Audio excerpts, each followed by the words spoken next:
presentar este libro que se titula Winnie the Pooh.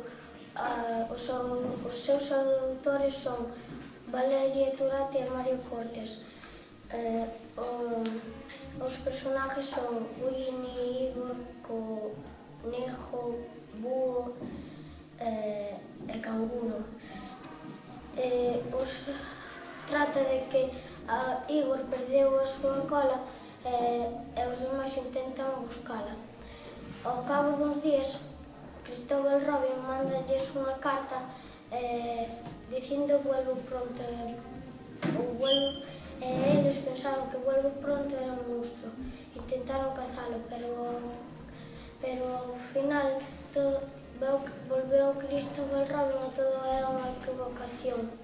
A min este libro gustoume porque é gracioso e ten aventuras. Eu recomendaría porque é de aventuras e é fácil de ler.